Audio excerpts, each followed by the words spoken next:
Namaste. Let me welcome today Shri Bhagesh Trivedi on behalf of Saptarishi Astrology. He is a known name in the field of astrology, and people around in the area of Gujarat doesn't need an introduction about him. So let me pass on to Shri Bhagesh Trivedi ji. Namaste Bhagesh Trivedi ji. Welcome, and please request you to share your journey in the field of astrology. मैं गुजरात से Mehsana district से हूँ। मेरा नाम भागेश त्रिवेदी है। काफ़ी सालों से मैं एस्ट्रोलॉजी में इंटरेस्टेड, मेरा ज़्यादातर हॉबी ही है। बराबर। I am also a researcher. मुझे एस्ट्रोलॉजी में बहुत ये वेद और ऋषि मुनियों का जो हमको विरासत में ज्ञान मिला है, उसका मुझे शेयर करने का और ज़्यादा इसमें डीप जाने का बहुत शौक़ है। वेदों में पाराशर है, जैमिनी है। I also very interested in also modern KP, इसका भी मैं अभ्यास करता हूँ। लेकिन सबसे ज़्यादा मुझे जो इम्प्रेस किया है तो नवमांस और अष्टक पे ज़्यादा मैं इंटरेस्टेड हूँ और इसमें मुझे रिजल्ट मिला है। नवमांस में ऐसा है कि मुझे ज़्यादातर डीप में ले जाने के लिए मैं एक CS पटेल साहब का बहुत रूढ़ी हूँ। इसका नाम सुनते ही भाव विभोर हो जाता हूँ। ये मेरे आदर्श रहे, मेरे आइडियल है। उसका अष्टक वर्ग में भी बहुत अच्छा योगदान है और नवमांस में भी बहुत योगदान है। इसके जो बुक्स है, इसमें से मुझे मिलने का तो सौभाग्य नहीं मिला, लेकिन इसकी बुक्स में से मुझे काफ़ी गाइडेंस मिला है। नवमांस के बारे में उसने बहुत कुछ लिखा है, डीप में लिखा है। इसके अलावा भी नवमांस में मैं डीप में गया तो 108 चरण जो होते हैं, इसके भी उसमें ऋषि मुनियों ने अलग अलग नाम दिए हैं। किसी भी ग्रह का कोई एक राशि में है, सपोज कि मेष राशि में 3 अंश और 20 कला का ग्रह है, 00 से 3 अंश 20 कला का, तो इसको शास्त्रों में तस्करांश कहा है। बाद में दूसरा नवमांश है, इसको भोग्यांश कहा है। तीसरा नवमांश है मेष राशि का, तो इसको पंडितांश कहा है। चौथा नवमांश है तो इसको धनांशा कहा है। बराबर। 5वां नवमांश है तो इसको नृपांश कहा है। आज के ज़माने में सबसे ज़्यादा सुखी आदमी है तो मैं अमिताभ बच्चन को मानता हूँ। बराबर। न तो इसको राजकारण में जाना पड़ा तो भी पब्लिसिटी मिली है, और क्या है, नाम, फेम, नेम सब कुछ इसके पास में। इसकी कुंडली में हम कुंभ लग्न से ज़्यादातर खोज करेंगे तो सब ग्रह नवमांश में है, वो अच्छे वर्ग में आते हैं। बराबर। सूर्य, चंद्र, मंगल, सब ग्रह तो सब प्रकार से वही सुखी है। देखो, तो ये नवमांस का रिजल्ट है। किसी भी की कुंडली में जाएंगे तो नवमांस में डीप में ये जो नाड़ी अंश जैसे शब्द दिए हैं, धनांशा, भोग्यांशा, तो इसका अमिताभ बच्चन जी की कुंडली में कोई जो अशुभ ग्रह नवमांस में हुआ है, इसका वर्डिंग्स है पापांशा, उग्रांशा, उत्क्रांशा। बराबर। तो ऐसा कोई शब्द इसके लिए नहीं। मेरी जो मेथड है, बराबर, 108 चरण की, और इसके अलग नाम दिए हैं, वही में इसका नहीं आता। तो इसीलिए जो नवमांस है ना, वो अपने शास्त्रों में कहा है कि नूनु नुआंस से भी कलत्र सुखम, ऐसा नहीं है। बराबर। नवमांस is a very deep, and नवमांस में से भी अंदर जा सकते हैं। CS पटेल जी ने हमको गाइडेंस दिया है कि 9 × 12 × 12, बराबर, तो इसको ND12 कहा है। तो ND12 से 1201 to 96 नवमांसा के प्रति नवमांसा होंगे, और ये हर रोज 24 घंटे के अंदर एक बार आ जाते हैं। सो ये बहुत डीप में जाएगा। बाद में D108 है, D160 है, वो उच्चतम वर्ग कुंडलियाँ है, वो एस्ट्रोलॉजर को देखनी चाहिए। पाराशर जी ने भी कहा कि वर्ग कुंडली के बिना देखना वो अधूरा है। बराबर। इसलिए वर्ग कुंडली को सही मायने में देखना चाहिए। आज के ज़माने में मैं प्रैक्टिकली देखूँ तो D10, D60 चार्ट का बहुत महत्व है। D10 और D60 चार्ट से कई बड़े बड़े लोगों का जो बाहर से कुंडली रहती है जो इनबॉक्स जो मेन हम D1 कहते हैं, लेकिन D10 और D60 में से भी वो लोग पास होते हैं जो कि आम लोग नहीं हो सकते हैं। इसलिए उच्चतम वर्ग कुंडलियाँ है उसको देखना चाहिए। बाद में हमारे शास्त्र में षड्वर्ग, सप्तक वर्ग, अष्टक वर्ग और इससे भी ऊपर मैं 10 वर्ग का ज़्यादा इम्प्रेस हूँ। किसी भी कुंडली में 10 वर्ग कुंडली निकालना वो एकदम इजी है और ग्रह की स्ट्रेंथ है वो इसमें आ जाती है। और इसके भी वर्डिंग दिए है कि जो 2 गुण होते हैं उसको पारिजातांश कहा है, 3 गुण होते हैं कोई भी ग्रह के तो उसको उत्तमांश कहा है, बराबर। ऐसे गोपुरांश है, 5 अंश हुआ है तो सिंहासनांश है, ऐसे 8 अंश होता है तो ब्रह्मलोकांश होता है। 10 तो किसी को नहीं होते। डॉक्टर राजेंद्र प्रसाद को 8 मार्क्स थे, ब्रह्मलोकांश में गुरु था, तो उसने राष्ट्रपति तक मध्यम वर्ग में से वहाँ तक गए।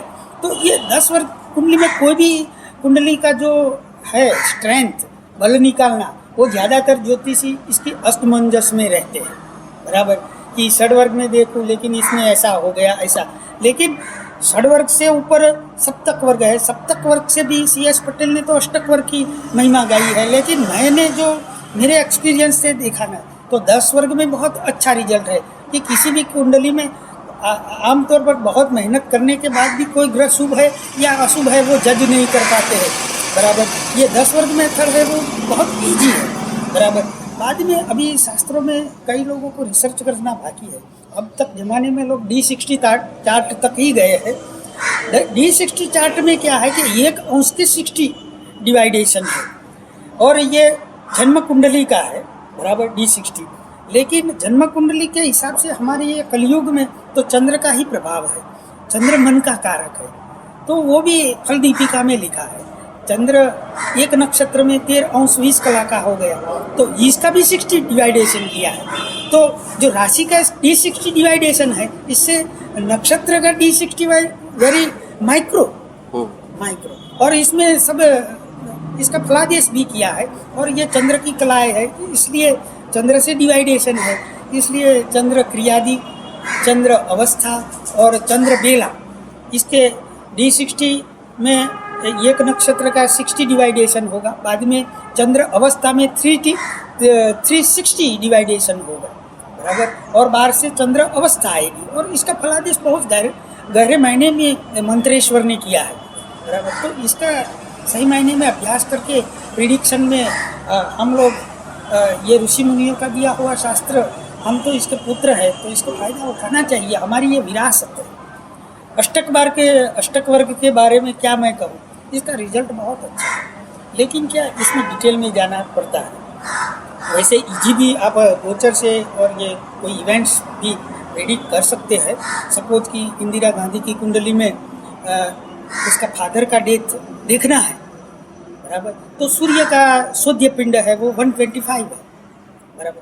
और इसके भिन्नाष्टक में सूर्य पिता का अवसान या पिता के मृत्यु के लिए सूर्य से नवम भाव देखना पड़ता है। तो भिन्नाष्टक में 3 रेखाएं या बिंदु है तो 125 इंटू 3, बराबर, तो 375 हुआ। तो 375 का डिवाइडेशन बाय 27 नक्षत्र से करो, और बाद में जो शेष बचा वो जो नक्षत्र बचता है इसके त्रिकोण नक्षत्र में से जब शनि गोचर से गुजरेगा तब अपने पिता की मृत्यु होती है कोई भी जातक के लिए, तो यहाँ मिल जाएगा, बराबर। तो ये किसी भी जातक की कुंडली के लिए चलेगा? हाँ, सूर्य से नवम भाव पिता का है। इसमें भिन्नाष्टक वर्ग में कितनी बिंदु या रेखाएं मिली है, 8 से ज़्यादा नहीं होती है। 8 में से कितने 1 2 3 4 हुई, उसको जो सूर्य का शोध्य पिंड है, हमने इंदिरा गांधी की कुंडली का शोध्य पिंड सूर्य का 125 लिया, और भिन्नाष्टक में नवम भाव के सूर्य इंदिरा गांधी की कुंडली में वृश्चिक राशि है, तो इससे नवम भाव कौन सा आया, कर्क आया। इसमें 3 मार्क्स है या बिंदु है, तो 125 इंटू 3 बराबर 375 डिवाइडेड बाय 27 नक्षत्र। और जो शेष बचा इस नक्षत्र से जब शनि गुजरेगा तब पिता की मृत्यु हो सकती है। ऐसे माता की मृत्यु के लिए चतुर्थ स्थान है, और चतुर्थ से चतुर्थ भाव में, चंद्र से चतुर्थ भाव में कितनी भिन्नाष्टक में रेखाएं कुंडली में दी है, और शोध्य पिंड जितना है उसका डिवाइडेशन करो। सपोज कि 4 है, चंद्र से चतुर्थ हाउस में भिन्नाष्टक में रेखा है और इसका सोध्य पिंड 125 है, तो 125 इंटू 4 बराबर इक्वल टू जो होगा इसमें से 27 से डिवाइड करो, शेष रहेगा। तो तब इसके नक्षत्र और इसमें से त्रिकोण नक्षत्र, याद रहे कि त्रिकोण नक्षत्र इसे कहा जाता है कि जो नक्षत्र है इससे 10वां नक्षत्र और 19वां नक्षत्र वो त्रिकोण नक्षत्र है, तो मृत्यु के लिए प्रिडिक्ट कर सकते हैं। इसलिए ऐसे संतान के बारे में देखना है तो गुरु ये संतान का कारक है। इसे पंचम भाव में जितनी रेखाएं दी है उसको गुरु के सोध्य पिंड से डिवाइडेशन करो और बाद में 27 ले लो, बराबर जो शेष बचेगा उस समय या उस समय के नक्षत्र के त्रिकोण नक्षत्रों में से जब गोचर से जुपिटर गुजरेगा तब उसको संतान हो सकती है, या तो कोई अच्छा बना, गुरु सुख का दाता है तो इवेंट्स बनते हैं। ऐसे शनि के लिए भी ऐसे जज किया जाता है, ऐसे सब ग्रहों के लिए अष्टकवर्ग से फलादेश किया जाता है। और भी दूसरी मेथड अष्टकवर्ग में बहुत सी है कि मीन राशि जो सर्वाष्टक वर्ग है इसमें टोटल होता है बराबर 35 से ऊपर है तो वीआईपी बन जाता है, 25 to 35 बिंदु तक होते हैं तब मिडिल क्लास में रहता है, और 25 से कम रहता है तो वो पुअर रहता है। वैसे इसमें अष्टकवर्ग में ये पद्धति है दी है कि मीन राशि से 4 राशियाँ है उसका टोटल लगाओ, जिसमें जो जिस पार्ट का ज़्यादा होगा बराबर टोटल वो तुम्हारा जीवन अच्छा जाएगा।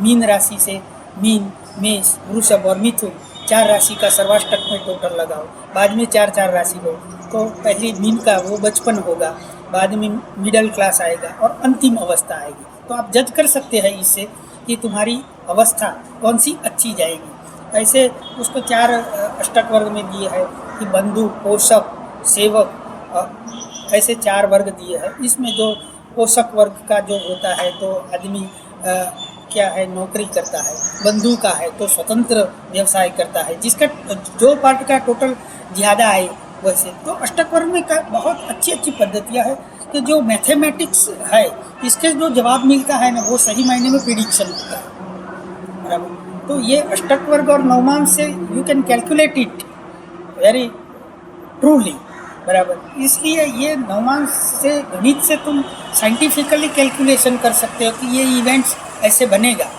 बराबर। ऐसे CS पटेल ने नवमांश के बारे में भी 5 फॉर्मूलाएँ दी है कि कोई भी ग्रह जो चरण में पड़ा है या नक्षत्र या नवमांश में पड़ा है इससे काउंट फ्रॉम देयर बराबर कि जो ग्रह पड़ा है बराबर। सपोज कि लग्न है, लग्न से शनि का कितना नवमांश दूर है, जितना नवमांश दूर है सपोज कि 40 नवमांश दूर है तो 40वें वर्ष में आपका कोई इवेंट्स जो ग्रह के साथ हो रहा है, लग्न से शनि जो नवमांश में पड़ा है, राहु नवमांश में पड़ा है, मंगल, तो वो बैड इवेंट्स बनते हैं बराबर। आपका जो लग्न है वहीं से गुरु, चंद्र, शुक्र जो नक्षत्र में पड़े हैं इसका इवेंट्स नवमांश के डिस्टेंस निकालो तो 1 year is equal to 1 navamsha.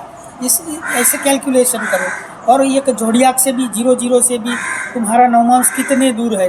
Suppose कि इंदिरा गांधी का कर्क लग्न है बराबर, तो उसका 12th हाउस का लॉर्ड मर्क्यूरी हुआ तो वो कौन से नवमांश में है, तो वो 00 जोड़ियाक से गिनो तो जो राशि में बुध का नवमांश है वहाँ से गिनो 00 जोड़ियाक से, और बुध जो नवमांश में पड़ा वो 67 नंबर आया और वो 67 में ही इसकी डेथ हुई बराबर। तो ये सब CS पटेल का जो गाइडेंस है बराबर, उसने जो बुक लिखी है इसको फॉलो करो तो आप कुछ भी हासिल कर सकते हो रिसर्च में, ऐसा मेरा मत है। कौन सी बुक की आप बात करें CS पटेल साहब की? CS पटेल साहब ने अष्टकवर्ग के बारे में भी लिखा है। इसका जो ब्रांड नेम है वो अष्टकवर्ग ही है, अष्टकवर्ग particular author by CS Patel, and also Navamsa, Nadi and Navamsa also he was writing, and then चौथा आरूढ़ के बारे में भी उसने लिखा है। 4 पुस्तक इसकी। ये जो 4 पुस्तक आप रखेंगे तो भी तुम्हारा ज्योतिष का नॉलेज बहुत बढ़ जाएगा और काफ़ी कुछ इवेंट्स के बारे में फर्म प्रिडिक्शन आप कर सकते हैं, क्योंकि ये ऐसा कोई आदमी मैंने अभी तक नहीं देखा जो इतना ओपन माइंडेड है और सब कुछ जो ज्योतिष के जीवन में इसने जो राज पाए है वो सब डिक्लेयर कर दिए है वेरी इनोसेंटली। तो ये क्या है, उसका काम जैसे ऋषि मुनि है ना वैसा काम है। इसलिए उसको फॉलो करना हर एक एस्ट्रोलॉजर और एस्ट्रोलॉजी में जो रिसर्च करना चाहता है उसको फॉलो करे, वो मैं चाहता हूँ, क्योंकि इससे मैंने मेरे जीवन में बहुत कुछ पाया है। तो जैसे आप कह रहे हैं कि नवांश से सब कुछ देखा जा सकता है, लेकिन आजकल के ज्योतिष जो देखते हैं, हर कोई किसी के शादी के बारे में देखना हो, पार्टनर के बारे में देखना हो, तभी वो नवांश कुंडली को खोलते हैं। लेकिन ऐसा नहीं है, नवांश से सब कुछ देखा जाता है। देखो मैं एग्जाम्पल देता हूँ कि कोई भी कुंडली में आत्मकारक ग्रह होता है, वो बहुत महत्व का होता है। दूसरा पायदान में आता है अमात्य कारक ग्रह। तो आपके आत्म और अमात्य कारक दोनों ग्रह को नवमांश कुंडली में देखो। जो लोग बड़े हुए या वीआईपी हो गए, सब लोगों का नवमांश में आत्मकारक और अमात्य कारक केंद्र त्रिकोण या तो त्रि-एकादश में है। तो वैसे हम फल देख सकते हैं कि आदमी के स्टेटस क्या रहा है, बराबर। तो उसका ये नवमांश का दूसरा तरीका है कि आदमी का जो वेल्थ फेम नेम वो ऐसे आत्मकारक और अमात्य ग्रह सेंट्रल ट्राइन और ये त्रि-एकादश में होगा ही, बराबर। जो अध्यात्म में जाएगा उसका ये नहीं रहेगा, इसमें आत्मकारक से 6ठे 8वें 12वें स्थान में रहता है। बाकी लोगों के आम दौर के लोगों को ये केंद्र में नहीं हो सकता है। इससे जज कर सकते हैं हम नवमांश से। तो ये तरीका इसके मटेरियल लाइफ में हुआ, बराबर। सपोज कि ये विवाह के अलग ही हुआ, बाद में देखेंगे तो किसी का मृत्यु देखना है तो 64 नवमांसा से देख सकते हैं हम। 64 नवमांसा क्या है, अष्टम हाउस का ही नवमांसा है, बराबर। तो ये दूसरा तरीका हुआ। वैसे हर भाव का जो 64 नवमांसा है इससे भी प्रेडिक्ट किया जाता है। डेथ क्या है, लग्न से अष्टम भाव का नवमांसा है, तो वैसे दूसरे भाव का 64 नवमांसा ले लो। 64 + 9 = 72 हुआ ना। तो वो तुम्हारी कुंडली में लग्न से 72 जो नवमांसा है वो दूसरे हाउस का 64 नवमांसा है। तो धन के बारे में आपका जो कोई बैड इवेंट्स होना है तो वो 64 नवमांसा जैसा ही ये वो दूसरे भाव का 64। वैसे तीसरे हाउस का भी 64 नवमांसा ले लो इससे काउंट करके। फोर्थ हाउस का तो भाई के बारे में, चतुर्थ हाउस में अपने माता, विद्या, वाहन, आंतरिक सुख, इसके 64 नवमांसा से कर लो। जैसे कि इंदिरा गांधी की कुंडली में 100वां नवमांस मीन्स कि पंचम हाउस से 64 नवमांसा हुआ, बराबर 100। तो इसका शुक्र कारक होता है नवमांस का अधिपति। तो वो शुक्र और राहु इसके छठे स्थान में है। तो पुत्र के बारे में क्या सुख मिला वो हम सब जानते हैं। इस तरीके सब मैंने आगे भी बताया कि जो इसके अंश होते हैं, तस्करांश, भोग्यांश, इसका भी फलादेश है। कि भाग्यांश मीन्स के अच्छा भाग्य वाला, भोगने वाला। इस तरफ से मैंने अमिताभ बच्चन जी की कुंडली में सब प्लेसिंग किया, सब नाड़ी अंशों का। तो इस तरह से कर्म भाव में कौन से अंश का है उससे भी देखा जाता है। तो सब टाइप के जो हम अपनी लाइफ में प्रिडिक्ट करना है वो नवमांश से ही करना चाहिए। और आचार्य ने बार बार सभी ग्रंथों में कहा है कि नवमांश से बिना आप कुछ नहीं देख सकते, क्योंकि नवमांश ही आंतरिक कुंडली है। बाद में D10 लो और D60 लो, ये 4 कुंडली तो देखनी ही चाहिए। आपने काफ़ी अच्छी जानकारी दी। अभी मैं सिर्फ आपसे एक चीज़ पूछना चाहूँगा, जो हमारे बेसिक के व्यूअर्स हैं, हाँ। उनके लिए आप क्या राय देना चाहेंगे, या फिर उनके लिए कोई सिंपल टेक्निक जो आप चाहें कि वो टेस्ट करें ताकि उनकी प्रोग्रेस हो सके इस फील्ड में? ये ज्योतिष शास्त्र है ना, वो अध्यात्म पहले है, बाद में सेकंड स्टेज है। तो आमतौर पे इस ज़माने में उपाय के लिए तरह तरह के उपाय ग्रहों की, बराबर, इसमें सब भागते रहते हैं। लेकिन जो स्पिरिचुअल है, तो यंत्र, तंत्र और मंत्र तीनों से सिद्धि मिलती है, बराबर। तो कोई भी ग्रह है तो आपकी कुंडली में जो वीक है तो इसकी उपासना मंत्रों में या यंत्र से आप उपासना करो और कोई भी एक मंत्र लो, दूसरे के पास जाए बिना क्या है अपने से हाथ से जो व्यक्तिगत हो सके वो मंत्र लो और स्पिरिचुअल वेव जो भी ग्रह है इसका चालू रखो, आपका जो है वो उपाय सिद्ध हो जाएगा। ठीक है, जानकारी देने के लिए बहुत शुक्रिया। और हम चाहेंगे कि हम आपके साथ एक लंबा इंटरव्यू करें ताकि वर्ल्ड वाइड जितने भी हमारे व्यूअर्स हैं उनको कुछ सीखने को मिले आपसे। तो हम चाहेंगे कि हम आपसे दोबारा मुलाकात करें और आज के इंटरव्यू के लिए हम सप्तऋषि एस्ट्रोलॉजी की तरफ से तहे दिल से शुक्रगुजार हैं आपके। बहुत बहुत धन्यवाद। Thank you sir. Saptarishi astrology thank you.